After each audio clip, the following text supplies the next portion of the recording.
Hey, what's up, everybody? Welcome to Trust and Believe. Today we have an amazing guest. Bella. I'm going to say Bella. I'm not going to say Isabella. Bella, a lot of you know her as Only Jayas on TikTok, or maybe you follow her on Instagram from her, wealth of worthful knowledge. Some people might call it a wealth of worthless knowledge or things you didn't know, but I find it to be very interesting. Everything she talks about and says, I'm like keyed in and in tune with what she's doing. But today, instead of just talking about TikTok, I just want to talk about life in general and how I think she is one of the coolest people that I've never met before. And today, I'm just so excited to get to know her. Somebody say hell yeah! What's up? He's better than Oprah. Come on, y'all.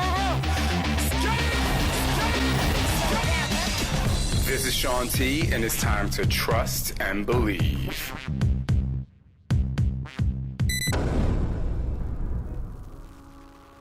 Bella, welcome to the show. Thank you for having me. I'm excited. I don't do podcasts with other people very often, but this should be fun. Yeah, it's gonna be fun. So, I just want to get down to the get down. A lot of people know you from TikTok, but before we even get there, there's something that's really amazing about you that I actually feel like I see, and I know what it is, and just your ability to be yourself, to be fearless. Even if you are sometimes fearful, you just have a way to deliver fearless messages, and you just seem so authentic and real in the world of social media where people are a lot of times hiding behind something, and you are not hiding behind anything. Where did that come from, from your childhood? Because so many of my listeners, or a lot of people out there, they just have a hard time being themselves because of being afraid of being judged. So where does that ability of being fearless come from? I think a big part of it, I don't think I've ever been asked this question before, but I think a big part of it is the fact that I am gay, and I grew up being scrutinized for it. So that just built a ton of confidence growing up in high school, getting made fun of for it. And I decided one day, or maybe over some time, that I was just going to be as much as I can be me as I possibly can. I don't know if there's a better way to phrase that, but I just try to be me all the time. I'm not going to live my life how anybody else wants me to live it. I'm just going to try and be as much as I can be me. Yeah, I love that. And I've actually kind of talked about that before, but even people, when they hear people do it or they hear people say it, they don't actually understand the tools to actually get there. Mm-hmm. So what kind of went through your head? I mean, I want to actually share with you my kind of story after you go, but what was that moment where you were like, nah, fuck this. I am in no way, shape, or form going to live like anyone else wants me to live, because I think we all have a breaking point when it comes to that. Mm-hmm. I was in foster care in high school a little bit, just because my parents didn't fully accept me for being gay, and I don't know, it was sometime in between being put in foster care and starting to go to college where I just decided that I need to be me. I was tired of dressing the way I didn't want to dress, talking how I didn't want to talk, just acting a certain way that didn't really feel like me. I don't know when the actual switch happened, but it's kind of like a fake it till you make it thing. I didn't just become confident. I faked being confident until people were like, oh, she's confident. And now I'm confident. Yeah. Right, I know it definitely is not like a switch you can turn on or off and it happens overnight. I know my husband specifically had a really hard time growing up being gay. I mean, he was a professional athlete, a professional model, really hid who he was. And even when we got married when we met and he was 38, and he always tells people, I really didn't come out until I met Shaun, because I'm very similar to you. There are a lot of people out there who are gay and in a closet, or they really kind of struggle with the transition of just being themselves. And I'm very much like you. I'm like, I don't know where it came from, but I'm like, fuck what you heard. I can't, it just didn't feel, it's like putting on a pair of pants it's like me putting on my 2-year-old's pants. I'm like, it just doesn't fit to try and be somebody else. And as a breaking point, and similar to you, I wasn't in foster care, but I actually moved out of my house when I was 14 years old because of suffering from sexual abuse and, just different things like that. So it's also not nice to hear, but it's also another point of for people out there who may feel like they're alone in that journey to say, oh, well, someone who is successful at what they do, they went through that too, and there is a way to kind of break through.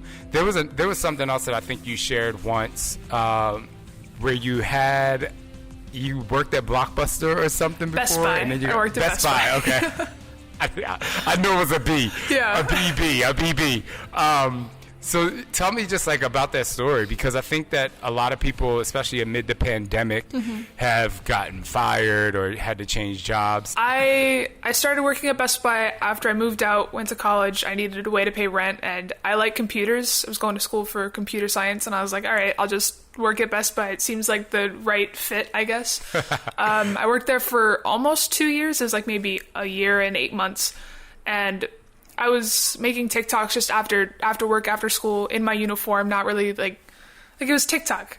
Back then, people made fun of you for having TikTok. You had to hide it on your phone because people were like, what are you on that app for? Like, type of thing. And I started getting a little bit of a following. Like, I was bragging. I think I had like 40,000 followers, and I'm telling my coworkers I'm famous. They're like, yeah, Bella, you're famous, totally. And I made a video kind of exposing some of the shady stuff that my managers were doing. And it blew up way more than I thought it was going to. And it got to corporate. Corporate said, delete the videos and we won't fire you. So I deleted the videos, and then they fired me. And so I re-uploaded the videos, and I was like in a point where I had about a month's worth of savings where I could just kind of figure out what I wanted to do. And I decided to do TikTok, just see if I could make it. And in 2 weeks, I hit 1 million followers. So it worked out in my favor. That's so crazy. Before we get into, because I'm sure a lot of people talk to you about TikTok, but before we kind of get to that, it's like, and these might be like tougher questions than just the normal questions, but what were some of the things that you did when you woke up every day? You're like, I got fired from my job. I do have a goal of what it is that I want to achieve and try to make it on this platform. But what were like 3 things you did every single day to really try to achieve that particular goal? 3 things. Like, one, obviously, like I made a video at least once a day. That's like point in case. I try to get myself into the mentality that if I work hard, I'm gonna make it. And if I like wholeheartedly believed in that, I knew it was gonna end up happening. So making videos, getting into the right mindset. I was trying to manifest it. That's what people say nowadays, like manifesting it. I manifested me being TikTok famous. Like, that's what I did. That's so cool. I think the fact that you actually manifested it kind of goes hand in hand with the fact that you were like going to do it. But you talk about mindset, and a lot of people have a hard time getting into the mindset when they want to succeed at something, because the goal, while it is a manifestation, they just don't believe that they can do it. What was the thing where you, I mean, to be able to get on camera, to say the things that you needed to say, what makes you believe that not only what you're saying, but that people are going to connect to you and that you can make it happen each and every day? I think I wanted it for so long. Like, before I did TikTok videos in college, I had a YouTube channel that I did every day in high school that went absolutely nowhere, but I still like wholeheartedly believed in it. I don't even know, like, I'm the oldest sibling. I feel like I have a lot of power over my siblings. They listen to what I say. Maybe that has something to play into it. Like, I just think people listen to me when I talk. I don't know. I genuinely think I just got lucky with a lot of the stuff that happened. Well, I think that, people say luck is opportunity meeting preparation. And I think that, being an older sibling and being able to boss people around is good. But I also believe something you said is very true. I don't know if you really believe it, but it's amazing to listen to you talk. It is amazing. Like, your presence it's more than just the sliding in and out of the mirror and the camera and the zooming in. No, that makes the video. That's the whole thing. If I didn't have that, wouldn't be where I am. I don't know. I have, as a person I've heard a lot of people speak before. That makes it great. That makes really good. What's the word I'm looking for? It just makes really good content. It ups the quality. But you do have a way of speaking that, like, you kind of demand presence, and you probably don't even do it on purpose. I actually feel like one day I'm putting this manifestation out there for you. I feel like one day I'm going to hear you on a TED Talk. Like I feel it because that'd be amazing. I don't know what it'd be for, but that'd be cool. Well, I'm saying, well, let's put it in the universe right now. And then when you go, you call me because I want to be in the audience. Gotcha. But anyway, just so when you start to talk, and again, these questions are probably way different than the questions you had before. But a lot of people are afraid to express themselves. A lot of people are afraid to speak. A lot of people think that if I say something, people aren't going to listen, or I don't really matter. I mean, there's a lot of people struggling with mental health, and they're really quiet, and they're afraid to express themselves. What is like your process of going about really speaking and being very deliberate in what you say and having that powerful moment every time you get in front of the camera? I think the way that I talked in the camera has adapted since I started, like with all the views and the followers and people like commenting and actually listening, I've gained more confidence. Like even a couple days ago, I went and looked back at like my super old videos, and like I didn't even smile in the camera. Like I didn't have any emotion. It was just me in the mirror, like baby koala bears eat their mother's shit, and that's it. That's the video. That was all it was. So I don't know. I think the more people watched, the more confidence I gained, and I don't know how that really helps people who don't have an audience, but I think it worked for me, if that makes sense. I think that I've seen a lot of people, not just in TikTok or even social media, but or TikTok or social media where they are the presence or they are the hook, if you will, even brands. I think at the end of the day, one of the things I say is consistency over time equals results. And just like you talked about when you were in high school, you're like, I did it in high school and it wasn't successful, but I kept doing it. At some point, and I think this is where I'm going with this, is we are all so unique that it just takes a little bit of time for us to reach people who vibe with us. Because while you have, millions of followers on a social media platform, there's also millions of people that don't vibe with you. It's like I've changed millions of people's lives with my workout DVDs and workouts, but there's still people out there that don't like me simply because I'm gay, or I can't even tell you when I came out, even though I've been out since I was like, I don't know how old. The world, when you announce that you're, in a relationship, they say it coming out. But every time I would post a photo of me and my husband, it would be like, I would lose followers.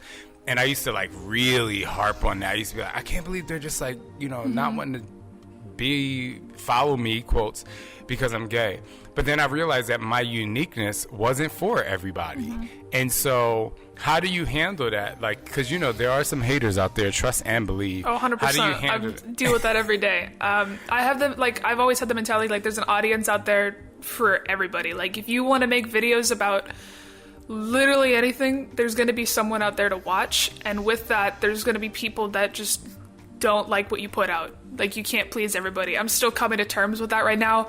I really want everybody to like me, and I have to remember I can't. Not everybody's going to like me, no matter how much I try to force them to like me. They're just not going to. I think that, if I can give you a little insight on that. Go for it. Because I think we all struggle with that. If everyone liked you, you'd be exhausted. And you're probably already exhausted from everything you do. That's the way I kind of help myself out. I'm like, what do you mean? Like, my intentions are really great at what it is that I'm doing. But if everyone liked me, like, I don't want to be Michael Jackson. Sorry, like that, it would be just too crazy, It would be a little scary. Right. Or, I remember videos of him or Justin Bieber or Beyonce or, Lady Gaga, when they get out of a car, they can't even walk into a building. Not to say that wouldn't be kind of fun to have people in the audience, but it's just like, it helped me understand, like, well, if everyone liked you, you'd be really exhausted. And I think that what you have is obviously a lot of people vibe with you, but it is really kind of like a niche market. It's like people who get down with that style. What are 3 other things, or what are things you think that are most unique about you? 3 things most unique about me. Okay. I can be like super basic with this, like, oh, I'm really tall for a girl, like I'm 6'2", so that's one thing. I stand out. Well, I freaked out about that because for the longest time when you actually put a post up about that, I was like, I'm like, what? Because I think I think you have a girlfriend, right? I do. So I think you put up one post like after I saw that where I could see the height difference, but before that it was just you and the camera, and then I would like watch it again, and I'm like, oh, she is almost as tall She's as pretty that tall, door. yeah. All right, so that's one. I think the way that I present myself, like, not just the fact that, like, I'm gay, but, like, I'm gay and I don't dress like some girly girl, I guess. I just wear t-shirts. I dress comfortable. I'm not even sure that's unique. I'm just trying to think of anything at this point. Well, I think it's unique because the thing that's, I think that if you wanted to go further, the unique thing is, like, you actually don't try to fit into what people want you to be. You know, you're like, I don't want to have any sort of like, I don't want to fit into a niche. I don't really have like an aesthetic that people also have, I guess. I just kind of, I want to be me. I just want to be an individual. I want to stand out just a little bit. Like, I've always wanted to be famous. So the idea of like people chasing me, that'd be kind of cool. But like, you're right. I probably would get exhausted. Wait, tell me about that though. Like what I mean by that is, I don't know, I think in the 6th grade, we had like an English assignment to write an autobiography. And I was rereading it. I actually made like a couple of TikTok videos like early on about this. And in it, it says like, I want to be happy, rich, and famous. Like, that's what I want to be. So like, from then I was like, oh yeah, maybe I've always just wanted to be like a famous person.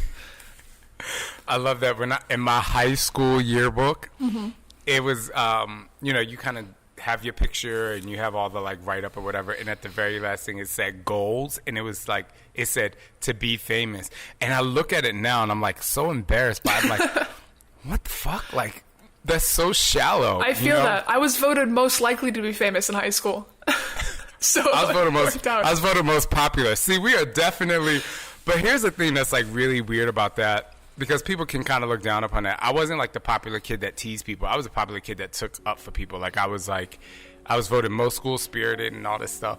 But I think what I was trying to say, when I wrote that goal to be famous, is I just knew I was always different. I knew that even in my fearful times that, like you, I would just be like fearless. I'm like, I don't have time to, I don't want to fit into a mold. And I knew I was going to be different, and at the time I think I was 17. I had a couple same-sex experiences, which I mean that's what high schoolers do. Yeah. But and I knew just from hiding behind that, I knew that I'm like, well, if I get through this, I'm just gonna be wild as fuck, and just go after it.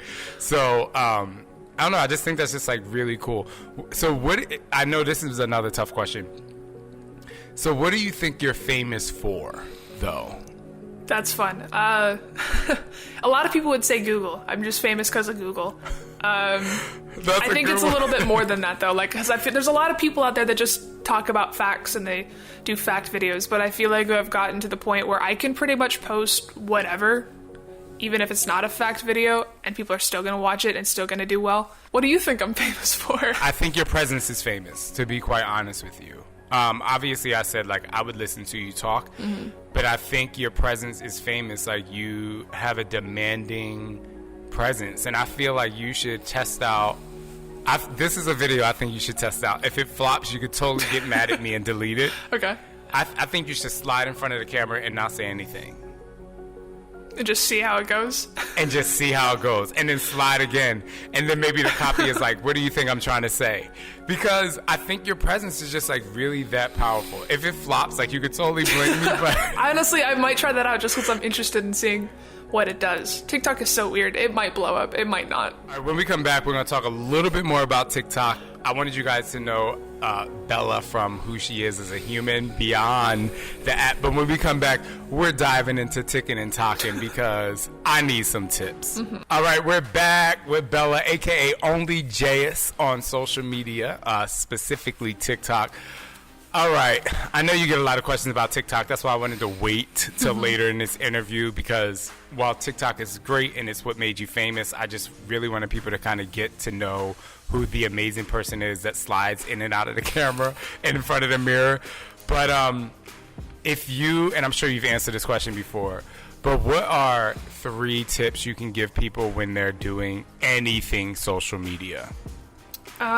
Be consistent, but also have quality videos, because you can be consistent and have the word like low lighting, bad audio. I don't know how to describe it, but there's a certain quality to videos that you need to have, along with consistency and originality.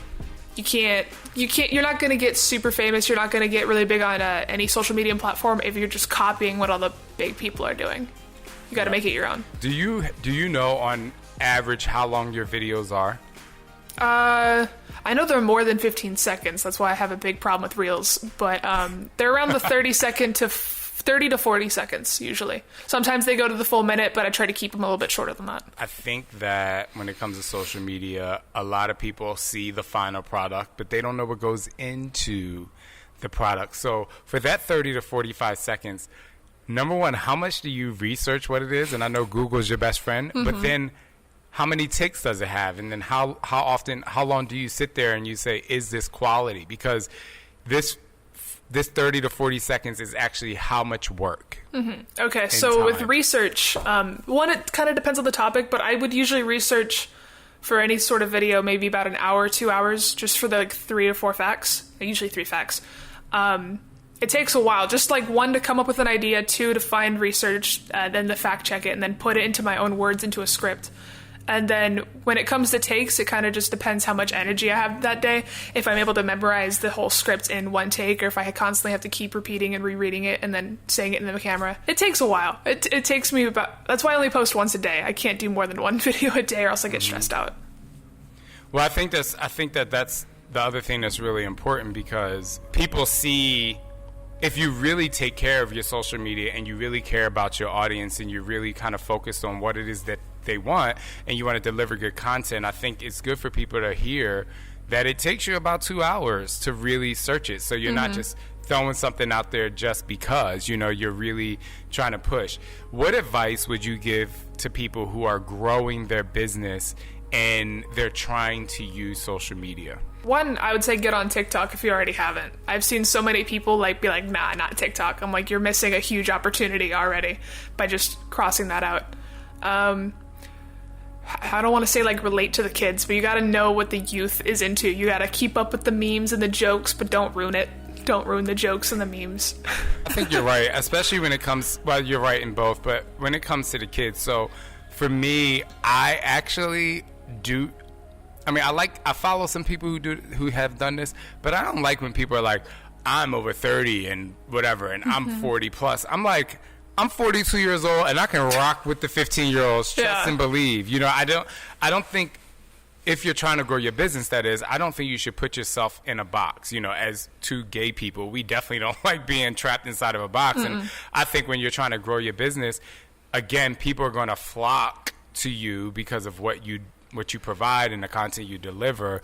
And so I definitely like what you said about really relating to people. And also, they have the Explore page, which gives you hashtags and all this stuff, so don't be afraid to do that. Yeah, with the business stuff, you just want to make your brand seem relatable. Make it seem like there's actually people behind whatever your business is, rather than just a business type of thing, if that makes sense. Yeah, I totally agree. So how has your YouTube channel picked up since your TikTok following has grown? If I posted on it regularly, it probably would be doing so much better right now. But it's doing good. I have a silver play button already. I'm working my way up to a gold one. But the thing is, it's about consistency. TikTok videos and YouTube videos, just the platforms are so different. It takes me 2 hours to make a TikTok video. It'll take me it takes me about a week to make a YouTube video. It takes forever. So yeah. You got to actually put in the work for that. YouTube content definitely takes a while. I put my podcast on YouTube, my workouts on YouTube, but if I do a little series about my family or something like that, the YouTube, it's longer and it costs more if you have someone edit it. So see, I edit all my stuff. The thing is I haven't really figured out what I want to do with my YouTube channel yet. I started out wanting to do kind of educational stuff similar to my TikTok, but it was more me deep diving into the meaning of life. Is time travel real? What is love? Really deep topics. And it takes forever to make those videos. It takes 8 hours to edit an 8-minute video. It's ridiculous. And then so I started to try to do more vlog style stuff, house tour, actually put my face in the camera. I just run out of ideas so quickly, honestly. It's harder. And it's definitely harder. And I think that when you try to produce long content, especially if you're editing it yourself, it can be very, very draining, you know, because even if let's say I do something with my family and I want to film it, I forget to pick up the camera, you know, even though I have someone else editing it, and it definitely takes a while. I just think it's important to talk about that because you have something like TikTok where the videos are max 1 minute, and then you have another video platform, which is YouTube, which I don't even know the max on YouTube. I don't think there's a max on YouTube. Yeah, you can do hours and hours of content there. Yeah, so I think it's good for people to know that they're definitely two different entities. Where do you tell people your age? I'm 21. 21. I think I've heard you say that, but I don't like making age an issue. But I think in your case, I think that a lot of people, regardless of their age, being in high school or starting a business in their 40s or 50s, should follow you, and they can learn a lot from you because the fact that you put out really good quality content, you're consistent with it, and you know how you've shared you actually do research. I think it's just like a really, really great thing. So I agree. Follow me. Listen to this man. Yeah, I will. Trust me. Don't worry. I'll make sure. Where do you see yourself in 5 years? I know that's just a general question that that people ask all the time, but I think for you, it'll be really interesting to follow you and see where it is that you do end up. I tell all my friends I want to get to David Dobrik level. I want to be the next David Dobrik. That's the main goal. You know, he's living his best life. But I recently moved to LA. Once this whole pandemic stuff is over, I kind of want to dip my toe into like mainstream media type of thing, like stand-up, voice acting, maybe TV acting. I'm not sure, but I'm here. I want to kind of try out, see what I like. So maybe something goes well there. But in terms of like social media stuff, I want to grow my YouTube. I want to grow on Twitch. I want to do this full time for as long as I possibly can because I just enjoy it that much. And I hate school. I hate school so much. I don't want to go back. I don't want to get too much in your business, but you do have a growing business on social media. Would you say, like business-wise, in terms of finances, has it really grown? Or yes, 100%. Like if a year ago me working at Best Buy would have known what I'm making today, I wouldn't believe it. Like if I came back into the past and said like, hey, you're gonna blow up, you're gonna be making this much money, I'd be like, you're a liar, you're a fucking liar, get out of here. Like that's crazy. Like it's gotten to the point where I can't even believe how well I'm doing. I love it. That's gonna be, oh my gosh. So my final question, which is pretty much the hardest question for a lot of people, why do you trust and believe in yourself? Oh man, really deep stuff here. I'm the only one that is experiencing what I'm going through. I can't really put my faith into anybody else. I can't depend on anybody else to make my future work out. I have to trust and believe in myself just because there's nobody else that I can put that responsibility on. That answer, you know, is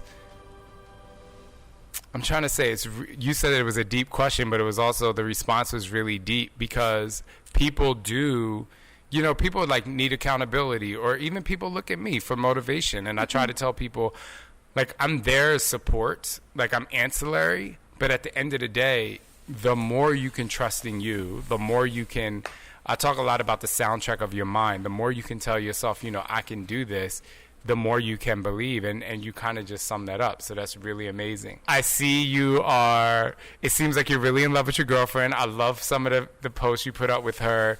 You know, what's the relationship like? Because a lot of people who are like, you know, who build a big platform and a following on social media, you know, how does that help the relationship, hinder the relationship, or is it just fine? It's actually kind of funny because I feel like most people that are at my size date other people who are also kind of famous on like social media and stuff. But my girlfriend met me because she scrolled on I just happened to pop up on her For You page one day, and she hit me up on Instagram, and I just happened to respond, and we kept talking. She didn't start posting videos until like super recently, so I'm not even sure. I love the relationship we have. I'm extremely happy with her. We just actually passed our 9-month anniversary, so getting close to a year. But she supports everything I do, and I love that. She enjoys making videos with me. She doesn't make fun of me when I'm in the bathroom, like recording like 50 different times. So I really like the dynamic we have. I think having spousal support is really good, and shout out to her for hitting you up in the DMs. But even when I met my husband 10 years ago, even though I had been on TV or whatever, and I had lived in LA, and I went to all the parties, and I met a lot of hot guys, and I met a lot of people who were quote unquote that status like they had. And I'm like, well, I don't know if you said this, but I actually didn't want to date someone in the industry. And my husband was, he worked for his family business, and he just he wore very simple clothing. He's nothing like, industry at all. Now I kind of dress him up a little bit and, give him a little style and personality. But I think it's really funny like that too. I think it's true that when they say opposites attract. I agree with that, yes. Any last words for our listeners? Any last words? Be yourself. Believe in yourself. Follow me on everything. I have a podcast with Netflix that's pretty good. If you like this podcast, it's completely different. You might like it. I talk about Netflix shows. I have a YouTube channel, TikTok, Instagram, all the stuff. I love. What's your podcast called? It's called Know It All. I'm definitely going to subscribe to that. It's on Apple Podcasts, I'm assuming? Apple Podcasts, Spotify, whatever you listen to podcasts to. Okay, cool. Everybody, please go follow Only JS right now. You will have your mind blown pretty much each and every day. Some days you won't even know that you needed to know that, and after you know it, you're going to be like, wow, it's so cool to know that. And Bella, it's so nice to meet you. Thank you so much for answering my DM, because I hit you up in the DMs, and also commenting back to my comments. It's really cool, because I think you're really awesome, you're really great, and you're making people smile every single day. I appreciate that. Thanks for having me. This was cool.